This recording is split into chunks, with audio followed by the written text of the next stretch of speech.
Hi folks, thanks for joining me today. I'm going to show you how I make my gesso. I'm going to put a second coat on this canvas. These are our homemade canvases. They're made out of either hardboard or birch. First I'll show you the ingredients that I'm using. DAP, plaster of Paris, Dutch Boy satin paint, any house paint will do, and Elmer's glue. You can either use clear or white glue. Only a few drops of water. I only need a tiny bit of gesso, and I'm making mine in a small prescription bottle. But I'm going to put the recipe, the basic recipe that will cover any amount of gesso you need to make, whether it be a small amount or a quart or whatever. I'm going to measure in parts, and I'll put those instructions on the screen for you. A small amount of gesso goes a long way. I usually just make small batches. Sometimes I don't even prime my canvas. I just start painting over the top of bare wood sometimes. It just depends the application I'm doing, how much paint I'm going to be using. But there's a time that I need gesso too. So making small amounts where I can use up what I have and make a fresh batch is how I use my gesso.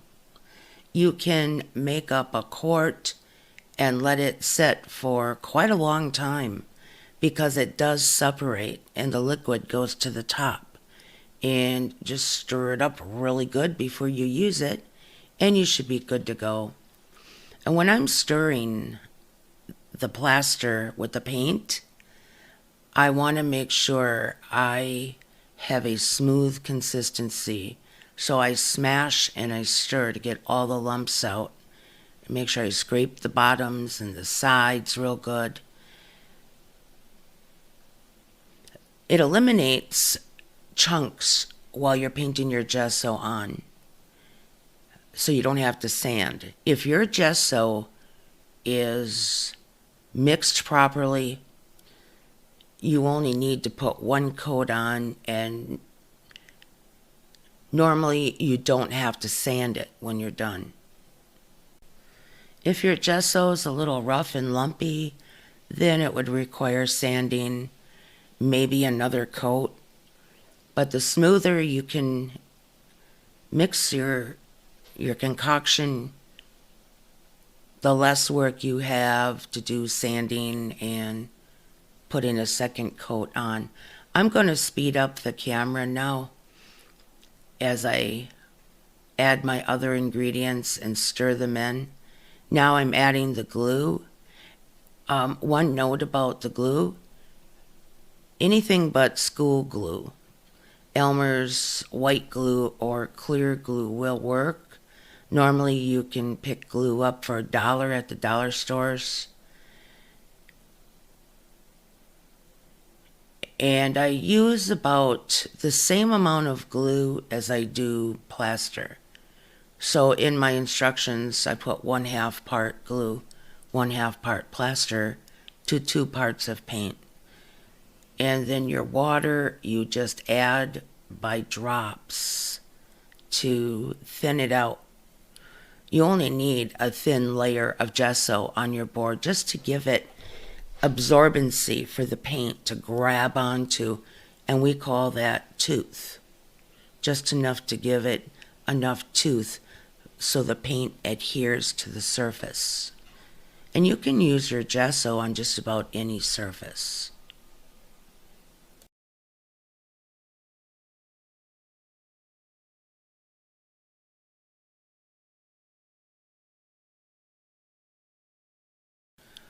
Now that I've gotten a nice smooth consistency, I'm only going to add a couple drops of water. This is a very small amount of gesso, and I only need a couple drops of water. If I'm making a quart, I would say maybe a teaspoon, 2 teaspoons, maybe a tablespoon. It just depends how thick your mixture is, how thick your house paint is, and the glue, and being the plaster of Paris, being a powder, you only need a scant bit of water.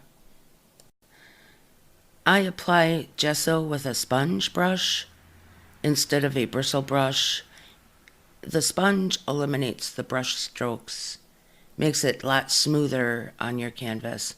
I always start on the sides and then work my way to the flat surface, cover up all the imperfections that I can find. I'm going to speed the camera up now as I apply this to the surface and the rest of the sides of the canvas.